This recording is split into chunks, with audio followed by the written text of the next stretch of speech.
Welcome to Sleepy Historian. Far at the edge of the world stands a lighthouse that never sleeps.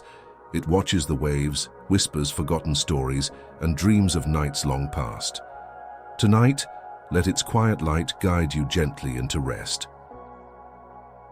The sea was quiet that evening, quiet in the way that only old seas can be, when they've seen too much and learned to keep their stories to themselves. Out along the coast of Maine, where the rocks are dark and sharp as forgotten words, a light still burned in the window of a house that wasn't supposed to be alive anymore. It was the light of the old mariner S. Rest Lighthouse, abandoned by the Coast Guard half a century ago, left to the gulls and the storms.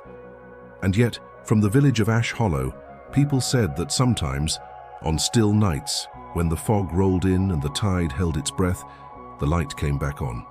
No one knew why. Some said it was a trick of the moon, others said it was the reflection of a fishing boat far offshore. But there were those who swore they had seen it, a steady beam cutting through the fog like a heartbeat that refused to stop. The story begins with Elias Finch, the last known keeper of the lighthouse. He had lived there alone through 27 winters. Every morning he would wind the clockwork of the great brass lantern.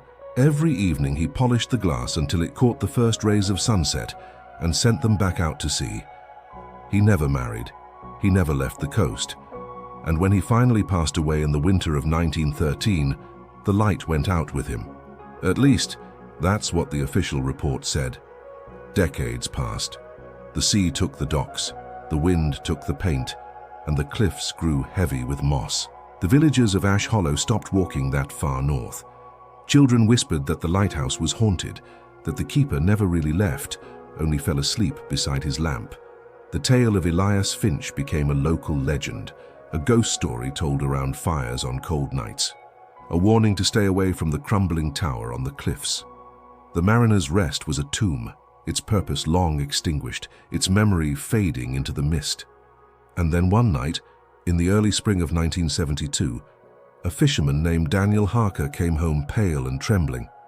He told the others that while he was checking his nets before dawn, a light shone suddenly through the fog, bright, clean, and white, sweeping across the water just like it used to in the old days. He said he saw a figure inside the lantern room, a man standing perfectly still, his hands on the railing, looking out to sea. When Daniel tried to signal back with his torch, the light in the tower flickered once, then vanished. No one believed him, of course, not at first. It was just a tired fisherman's mind playing tricks on him in the pre-dawn gloom. But a few weeks later, the same thing happened again, this time to a group of sailors returning from Portland, and then again to a pair of teenagers walking the cliffs at night, looking for a place to be alone. The stories, though they came from different people at different times, were eerily similar. Always the same story, a light that shouldn't be there, a shadow that moved like a man, and some even claimed to hear a voice faint as wind, calling out a name no one could quite hear. By the time summer came, the legend had returned stronger than ever before. The local papers in Bangor wrote a short, sensational column calling it the Dreaming Lighthouse. The name stuck, and before long, people began to drive out on clear nights, parking their cars by the old coastal road, waiting to see if the light would come alive again. These nightly vigils became a strange, unspoken ritual for the curious and the brave. Most saw nothing but the stars and the slow rhythmic breathing of the waves against the shore, but a few swore they did, and those few never told the same story twice. One person said they saw the light pulse in a rhythm, like Morse code, spelling out a word they couldn't decipher. Another claimed the light was a different color, not white, but a soft golden amber. A third spoke of seeing two figures in the lantern room, not one standing side by side before disappearing. The mystery deepened with each new telling, weaving itself into the very fabric of the town's identity. The Dreaming Lighthouse was no longer just an abandoned structure. It was a phenomenon, a question mark on the edge of their world. One September evening, a woman named Clara Reeves, a local historian with the university, decided to visit the ruins herself. She was a pragmatist, a woman of facts and figures, not ghost stories. She had read every maritime log, every lighthouse report, every Coast Guard archive she could find. No mention of an electrical fault, no explanation for how the lamp could ever turn on again. The lighthouse's power source had been disconnected in the 1920s, and the clockwork mechanism for the lens was seized with rust. And yet, some quiet pull, like the tide, drew her north toward the cliffs. As the road narrowed to a winding dirt path, the sea appeared before her, endless grey-blue under a fading sky. The lighthouse stood there on its lonely point, half swallowed by fog, its windows like tired eyes still open after a long night. Clara parked her car and sat for a moment, just listening. There was only the sound of the waves, the creak of the old iron railing in the wind, the sigh of the breeze through the broken shutters. No light. Not yet, but something in the air, a tension or perhaps a memory, made her feel as if the place were waiting for something, or someone. She took her notebook and flashlight and began to walk the narrow path to the tower door. Each step echoed faintly against the stone, as if the island itself remembered footsteps from long ago. She imagined Elias Finch walking this same path, day after day, year after year, his life measured by the rising and setting of the sun and the turning of the great light. When she reached the entrance, she found the heavy wooden door, which should have been locked and bolted, standing slightly ajar. She paused, her heart quickening. A chill that had nothing to do with the sea air ran down her spine. Inside, the smell of salt and rust filled the air, thick and metallic. The stairs wound upward into darkness, a spiral staircase disappearing into the gloom above. And far above, just for an instant, she thought she saw something flicker. A glow, faint but real, like a candle being lit in a distant room. And with it, the faintest sound, a rhythmic metallic clicking, like a clock being wound. Thank you for watching. If you enjoyed this story, don't forget to like, subscribe, and hit the notification bell for more tales from the edge of the world. The hinges groaned softly as Clara Reeves pushed the door open. The smell of salt and oil drifted through the narrow space, mixed with something faintly metallic, the ghost of machinery long at rest. She shone her flashlight upward. The spiral staircase rose into darkness, each step rimmed with rust, the railing wrapped in a slow-growing ivy that had crept in through a broken window. The beam of her light caught small details: a chipped teacup on the floor, a boot print in the dust, a fragment of a brass gear half buried in sand. Someone had lived here once, and in a strange way, it felt as though they still did. She began to climb, each step echoing up the hollow tower. Her hand brushed the cold metal of the railing, still slick with sea mist even after all these years. Halfway up, she paused to catch her breath and noticed a faint ticking, so soft she thought she'd imagined it. But then it came again. Tick, tick, tick. Rhythmic, mechanical, like the heartbeat of an old clock refusing to die. Clara aimed her flashlight upward, but there was only darkness. At the top of the stairs, the hatch to the lantern room was stuck. She pushed once, twice, and then with a groan the hatch gave way. The light from her flashlight spilled into the round chamber. Dust floated in the air like drifting stars. The great brass lamp sat in the center, its lens fractured, but still magnificent, like an old eye remembering how to see. And there, beside it, was a small wooden table. On it, a logbook lay open. The pages had yellowed, the ink blurred, but the handwriting was neat, deliberate. It was signed, Elias Finch, Keeper. Clara ran her fingers gently along the paper. The entries dated back more than 100 years. Weather clear, wind from the east. Fog rolling in by dusk, lantern steady. Ship sighted far off the cape, sent signal. And then, near the end, a line written shakier than the rest. Light must never sleep. Just below it, another note, barely legible. If it dreams, I must wake it. Clara frowned. The phrasing was strange, poetic almost. She turned another page, but the rest of the book was blank. She looked around the lantern room again. The great gears and levers stood frozen in time, yet the faint ticking hadn't stopped. She crouched beside the lamp housing and saw a thin copper wire disappearing beneath the floorboards. It shouldn't have been there. Modern wiring, newer than the rest of the structure. Someone had been here, recently. Just then, a low foghorn sounded far out to sea. Clara stepped toward the window and looked through the cracked glass. The fog was thickening, rolling in heavy waves across the water, and through it, faint but visible, a single beam of light swept the horizon. Her breath caught. The lamp wasn't on, but the reflection was there, as if another light, somewhere unseen, was mimicking the motion of the old lens. It passed once more, slow and deliberate. Then she heard it, a voice, low, rasping, as if carried on the wind itself. "Keeper, are you there?" Her flashlight flickered. The ticking grew louder. Something unseen brushed past her, a shift in the air, cold and sudden, like the door between worlds had opened just a little. The brass gears of the lamp trembled. A faint glow began to pulse behind the glass. It was dim at first, then brighter, then steady. The lamp, the one disconnected from any power, was burning again. Clara stepped back, eyes wide, the glow painting her face in pale gold. She reached out slowly and the warmth met her fingertips, not hot but alive, like sunlight seen through sleep. Then came a whisper, so close she could feel it beside her ear. "The light remembers the ones who kept it." She spun around, but the lantern room was empty.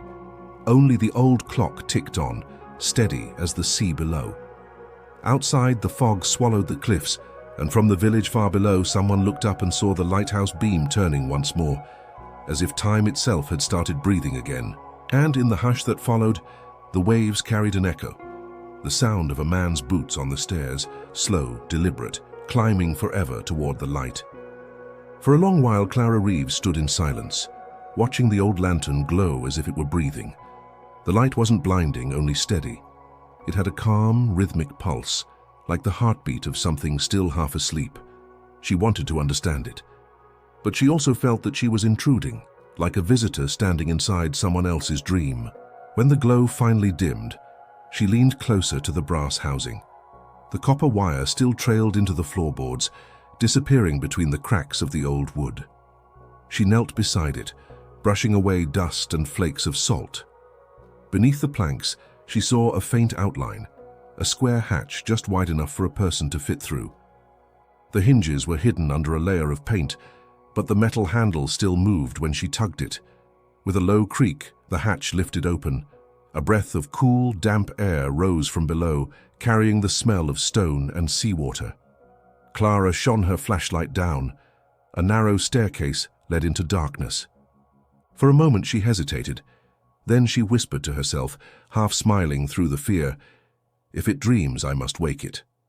The same line Elias Finch had written in his logbook, and with that she began to descend. The steps were carved from rock, uneven and slick with moisture. Her flashlight beam wavered across the walls, catching the glint of copper pipes and old tools left to rust. She counted 12 steps, then 15, then lost count. Finally, the passage opened into a low circular chamber. It was smaller than she expected, barely wide enough for two people to stand side by side. The air felt still, untouched for years.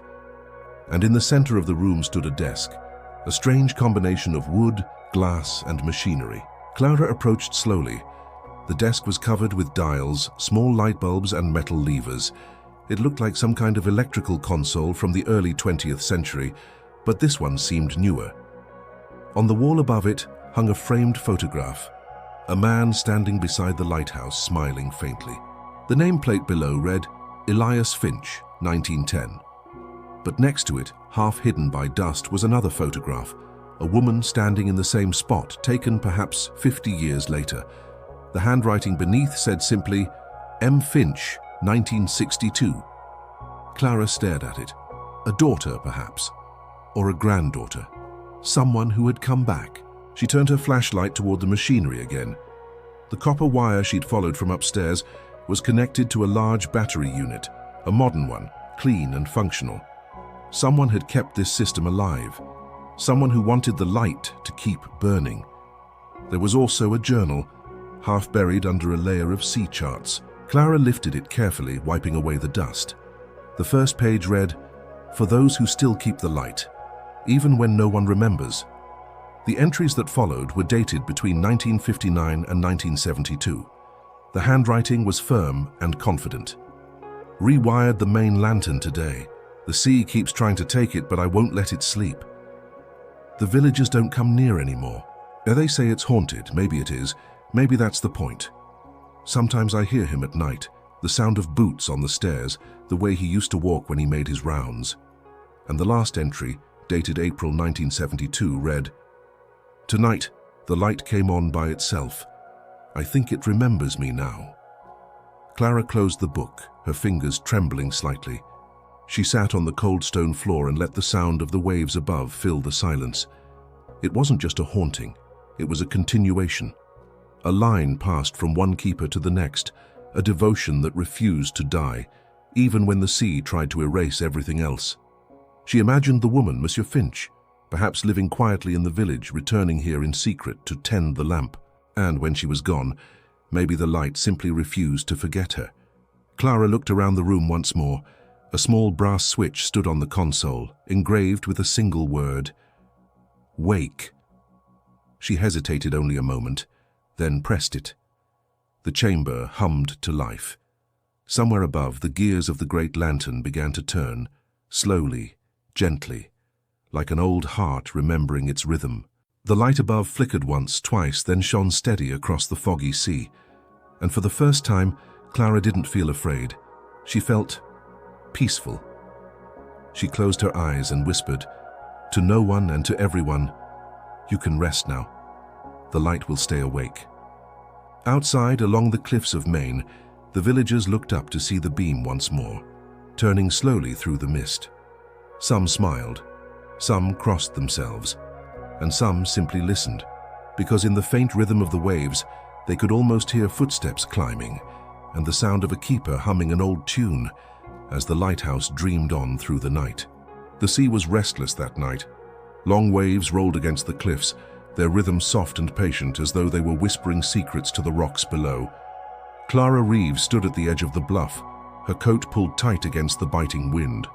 Below her, the lighthouse shone steadily, its powerful light turning slow, deliberate circles through the thick fog.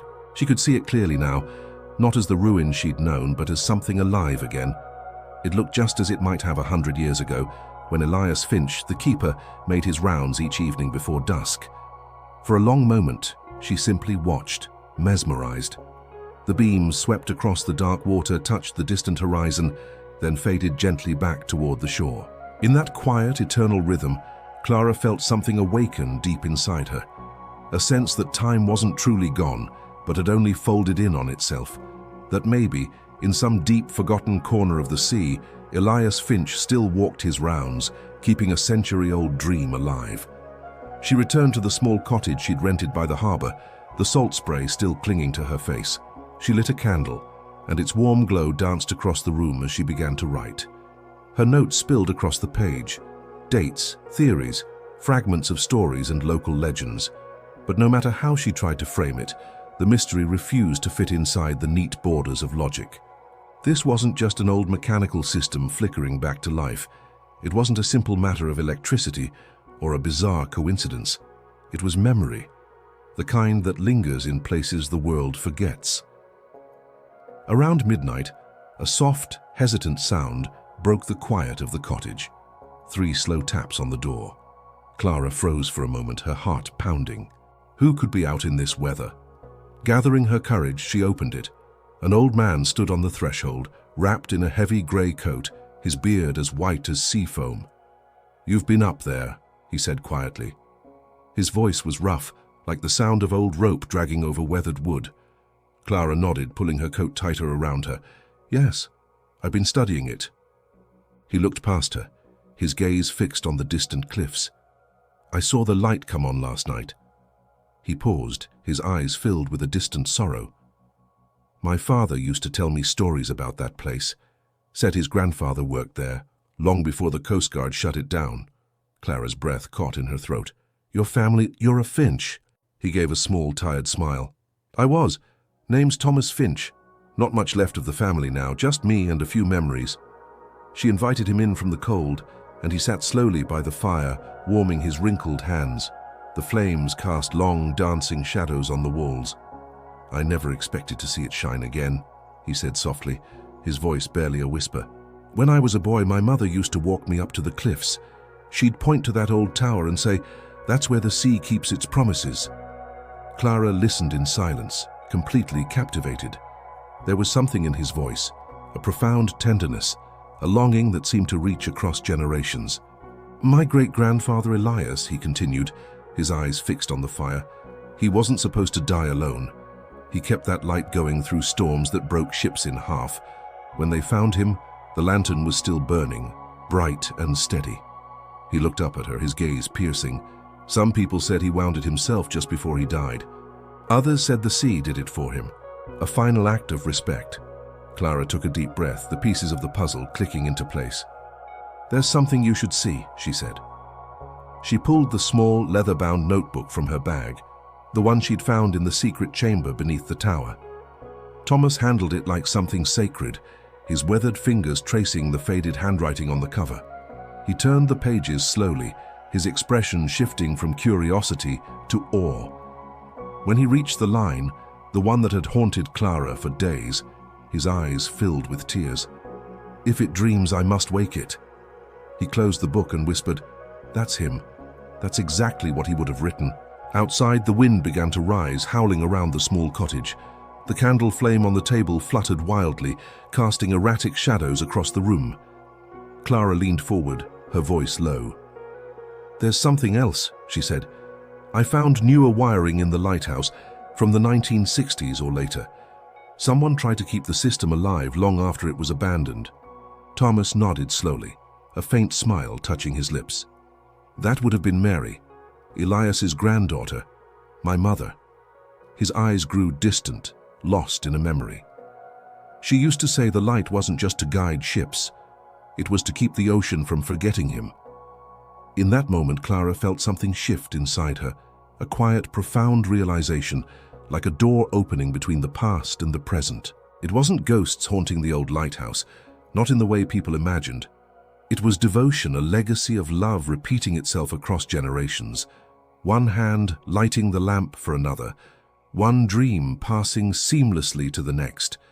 She asked softly, "Do you think she ever stopped?" Thomas shook his head, a single tear tracing a path down his cheek. "Some people never stop keeping watch, even when they're gone." Later that night, long after Thomas had left, Clara stood by the window, looking out toward the distant, glowing tower. The beam turned once more, its light sweeping across the dark, churning sea.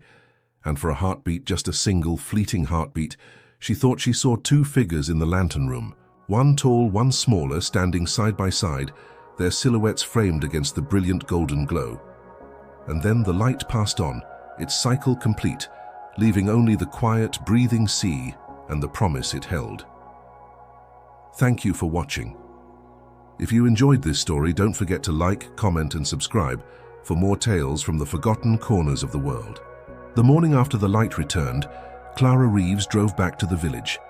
The fog that had clung to the coast for days had finally lifted, leaving behind a stillness that felt almost sacred, as if the world itself was catching its breath after a long, strange night.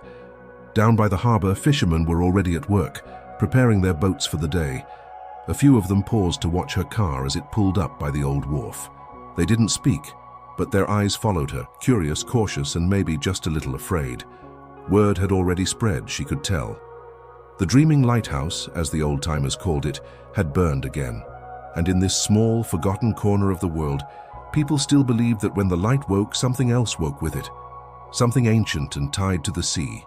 Clara stepped into the Seafarers' Cafe, a small, cozy place with salt-stained windows and the familiar, comforting smell of strong coffee and wet rope. An old jukebox hummed quietly in the corner, playing a forgotten melody that no one seemed to recognize.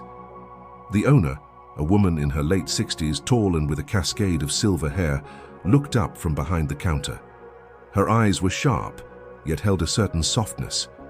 "You're not from around here," she said. It wasn't a question, just a simple statement, not unkindly spoken.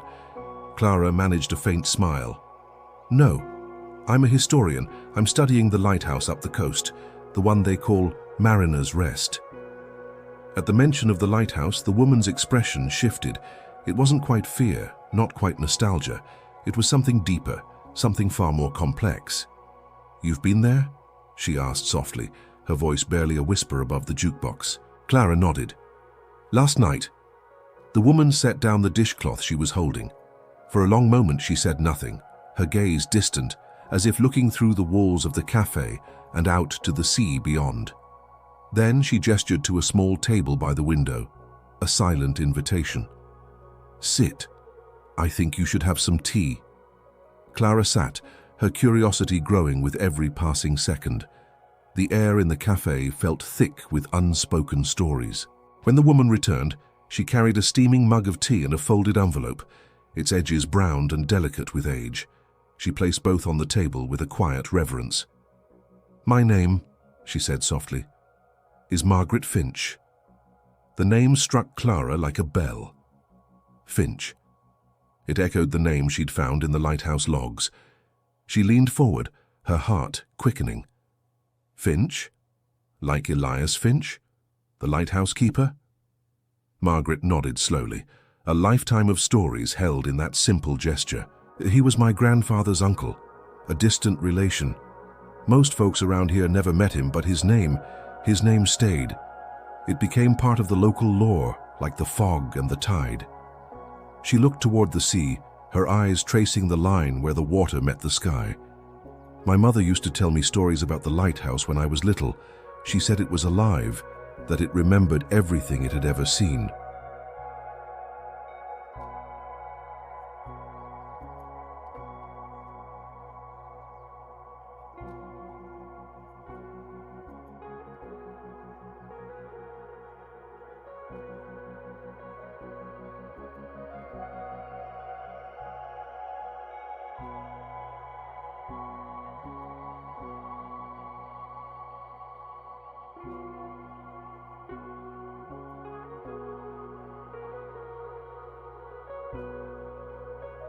She died the same year they say the light came on by itself decades ago.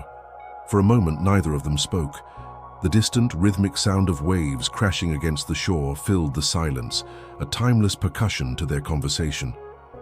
Finally, Clara broke the stillness, her voice barely a whisper. "Did she ever tell you what happened that night? The night the light first came back on?" Margaret looked down at the old envelope resting between them on the table. "She wrote something before she died. She left it for me, but she said it wasn't for anyone to read unless the light woke again." With a gentle, deliberate movement, she pushed the envelope across the table toward Clara. "Looks like that time has come." Clara's hands trembled slightly as she took the envelope. It felt fragile, like holding a piece of history itself. She carefully opened it. Inside was a single sheet of paper, the ink faded by time but still legible. The handwriting was a fine, looping script, elegant and full of emotion. It was a letter addressed to no one and everyone. It read, "To whoever tends the light after me, I have done what I could. The sea forgets nothing, and neither do we. This light is not just steel and glass, it is memory itself. It is a vessel for all the stories this coast has held. My grandfather's heart is still wound inside its workings, a part of the mechanism that turns the lamp. When it dreams of home." There was a pause in the writing, a line left unfinished, as if the writer had been overcome with emotion. Then, faintly at the very bottom of the page were a few more words. "If you ever see it shine again, tell it I'm still watching." Clara read the letter twice, 3 times, feeling the quiet, immense weight of the words settle inside her chest. This wasn't just a confession or an explanation. It was a promise. It was a legacy, a secret whispered across generations, from one guardian of the light to the next. When she finally looked up, Margaret was studying her, her gaze gentle and understanding. "My mother used to say the light was never really meant to warn ships," Margaret said, her voice soft and steady. "It was meant to remind us, to remind the people on the shore that even in the deepest darkness, something is always awake. Something is always watching over us." Clara felt tears prick her eyes, blurring the view of the quiet cafe, the soft fog outside, the distant humming ocean. It all blended together into a single peaceful ache in her heart. She looked from the letter to Margaret, a profound sense of connection filling her. Quietly she said, "Your mother kept it alive, the memory, the light. I think she succeeded." Margaret smiled then. a small, tired, beautiful smile that seemed to carry 100 years of love and loss within it. "Then maybe," she whispered, her voice full of relief, "maybe it's her turn to rest." That evening, as the sun dipped low and turned the water to liquid gold, Clara walked the shore alone. She didn't feel like a historian anymore or a researcher.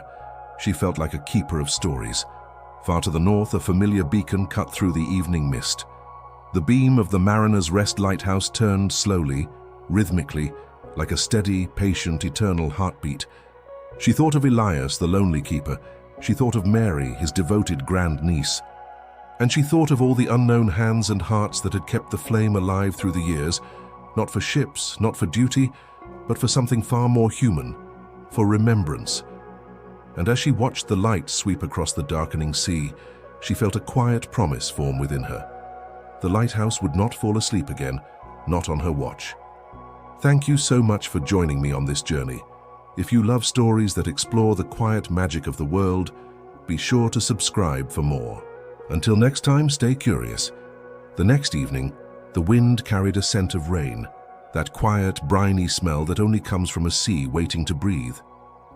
Clara Reeves returned to the cliffs once more. The sun had just fallen below the horizon, and the first faint line of fog was forming along the water. In the fading light, the Mariner's Rest lighthouse looked less like a ruin and more like a memory half awake. The stones were silver with mist, the glass faintly glowing with the last touch of day. She walked the path slowly, her boots crunching over gravel, her notebook tucked under her arm. It felt like a pilgrimage, a journey to something older than understanding. Inside the lighthouse, the air was cool and quiet. The scent of old oil and salt still lingered, but now it felt welcoming, like the smell of an old home that's waiting for its keeper. She climbed the spiral stairs once more. Each step felt familiar now, each creak of metal like an old voice greeting her return. When she reached the lantern room, the sea beyond was a dark velvet stretch, and the fog had gathered thickly over the waves. The light stood ready, silent and patient. Clara placed her notebook beside the old brass lamp and whispered into the still air, as though speaking to a friend. "They remembered you, and now the story's safe." Her voice echoed faintly through the tower. Then, softly, she took the letter from Mary Finch, the one Margaret had given her, and laid it inside the logbook, right beneath Elias's final entry. She closed the cover gently, as if tucking the past to sleep. Outside, a low rumble of thunder murmured across the distant sky. The wind pressed against the glass, and for a fleeting moment, she thought she heard something. A voice carried faintly through the storm. "Keeper, all's well." It was so soft she might have dreamed it. But then, the light began to turn. Slowly, gracefully, it cast its golden beam across the waves. Clara hadn't touched the switch. The machine simply knew. She watched it spin, steady as a heartbeat, marking time not by seconds, but by memory. And as it moved, the fog began to glow faintly. Each droplet caught the light, turning the entire horizon into a quiet, breathing shimmer. The sea looked almost alive, a single endless mirror of soft gold and grey. Clara sat down on the cold floor, leaning her back against the wall, and let her eyes drift half closed. The light kept turning. The sea kept whispering. And in that rhythm, that calm, eternal motion, she began to feel something deeper than understanding. Peace. She imagined Elias Finch making his last rounds, his lamp in hand, his boots steady on the stone steps. She imagined Mary Finch below, checking the wires, keeping the dream alive. And now, she was part of it too, the quiet chain that had never really broken. Outside, the rain began to fall, soft and even, each drop a note in the slow song of the sea. The wind brushed past the windows like a sigh. The beam of the lighthouse cut through it all, unbothered, unwavering, the calm heart of a restless ocean. And somewhere in the soft distance, Clara thought she saw a faint figure standing at the edge of the rocks, watching the tower with quiet pride. She didn't move. She just smiled. The night deepened. The light turned on and on and on. A silent guardian, a dream that refused to fade. And when the first pale streak of dawn appeared over the sea, Clara was still there, asleep against the wall of the old lantern room, the light washing gently across her face. Thank you so much for joining me on this journey. If this story resonated with you, please consider liking this video and subscribing for more tales from the quiet corners of the world. I'll see you in the next one. Time, like the tide, never truly stops. It only changes its shape. Years passed after that night, and though the storms came and went, the old lighthouse never darkened again. Clara Reeves kept her promise. She dedicated herself to its revival. First, she restored the keeper's records, meticulously piecing together the fragmented history of the tower.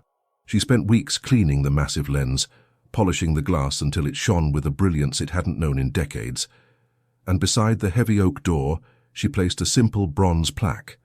It read, "The Mariner's Rest, dedicated to Elias and Mary Finch, Keepers of the Light, 1862-1901. Slowly visitors began to come again.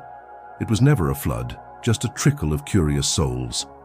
There were historians, drawn by the newly unearthed records, fishermen who appreciated the familiar beam on their pre-dawn journeys, and quiet travelers, people who simply liked the sound of the sea and the solitude of the cliff. A legend began to grow around the place. They said that sometimes on evenings thick with fog, if you stood at the very edge of the cliff and listened with all your might, you might just hear the faint echo of footsteps circling the high lantern room, followed by a soft, reassuring voice murmuring on the wind, "All's well. All's well tonight." The years folded over themselves like pages in a forgotten book. The sea was a constant, ever-changing presence, sometimes a raging beast, sometimes a placid mirror reflecting the sky. But the light never faltered. And somewhere in that steady, sweeping beam, the past and the present met, just for a heartbeat, sharing the same distant horizon. Clara grew older. Her hair, once the color of warm sand, turned to silver. Her voice, once sharp with academic precision, grew gentler, softer. But her devotion to the lighthouse never waned. She kept returning to that cliff every summer, a pilgrimage of the heart. Each year she would bring a new lamp, carefully polish the lens, and then sit beside the sea as the stars began to appear. And each time, she would whisper into the salty air, a private conversation with the spirits of the tower. "Thank you, Elias. Thank you, Mary." The world remembers. And the waves in their eternal rhythm would always seem to answer softly. One warm evening, long after the light had been automated and its practical purpose had faded, a small group of schoolchildren came to the cliff with their teacher. They saw Clara sitting on her usual bench, her gaze fixed on the rotating beam. One of the children, bolder than the rest, approached her. "Why do we keep the light shining if no ships come this way anymore?" she asked. Clara turned and smiled, her eyes reflecting the endless blue of the ocean. "Because light isn't only for the lost," she said, her voice calm and certain. "Sometimes it's for those who keep watch." The children didn't quite understand the depth of her words, but they remembered the sound of her voice. Soft, steady, like the beginning of a story told just before sleep. When Clara Reeves finally passed away, the locals told a story. They said the lighthouse shone brighter than ever on that particular night. Its beam was a steady, warm gold, cutting through the dense fog like a determined heartbeat. And some swore they saw two silhouettes in the lantern room, standing side by side, their hands resting on the railing as they watched the waves below. The keeper and the historian, together at last, keeping the dream of the light alive. Now, if you ever find yourself on that quiet, windswept stretch of the Maine coast, you'll still see it. You'll see the light turning, slow and calm, following the same timeless rhythm that once guided ships to safety and soothed the restless heart of a lonely keeper. And maybe, just maybe, if you close your eyes and listen to the song of the sea, you'll hear it too. The whisper that never truly fades. The light remembers. Thank you for listening. Here, the past drifts gently through the quiet of night, where stories rest and you can too. This is Sleepy Historian. Until next time, sleep well.